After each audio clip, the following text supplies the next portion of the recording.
Now, the Israel-Hamas war is nearing 100 days, and there have been crucial turns.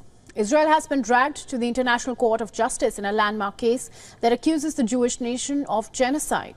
Now, the hearing in the case, which has been filed by South Africa, will continue for the second day. And meanwhile, Israeli Prime Minister Benjamin Netanyahu has slammed South Africa's move, calling its quote-unquote hypocrisy.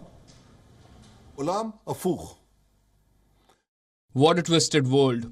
And it is the IDF, the most moral army in the world, which does everything to avoid harming the uninvolved, that is accused by the representatives of the monsters of genocide. The hypocrisy of South Africa knows no bounds. Where was South Africa when millions of people were murdered and displaced from their homes in Syria and Yemen?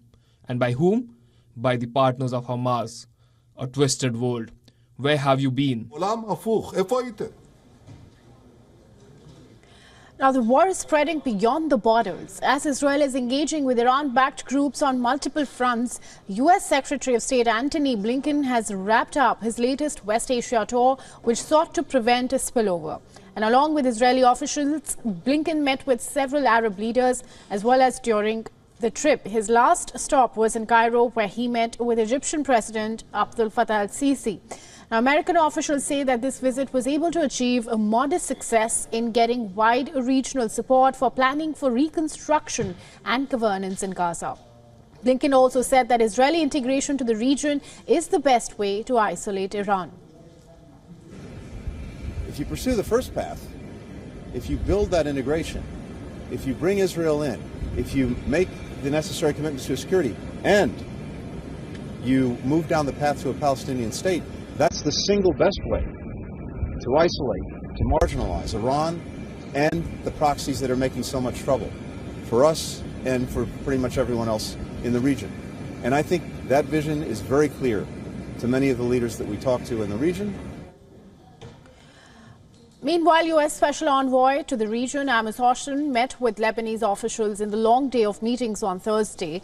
He sought to calm tensions on the disputed border between Lebanon and Israel, where the Israeli military and armed group Hezbollah have been exchanging fire for 3 months now. Reports citing U.S. officials say that the Biden administration has backed a plan that would move Hezbollah forces away from Israel's northern border. But talks were stalled in recent days. Now, let's shift focus to the situation in Gaza. Now, Israel says that troops are withdrawing from the northern area. Strikes have only intensified in the central and southern Gaza. Dozens have been reportedly killed in the latest round of Israeli strikes in these areas. And these are the scenes from Khan Yunis. People were seen running to take shelter as an explosion is heard while rescuers were operating near the Nasser hospital. Now, the city has remained a focus of Israeli offensive in recent weeks. And the Israeli military says that it uncovered a tunnel in the city during its operation, which was used by Hamas to hold Israeli hostages. IDF says that the tunnel was connected to an underground system of other tunnels beneath a civilian area in the city, and it had ventilation systems, electrical supply, and even plumbing.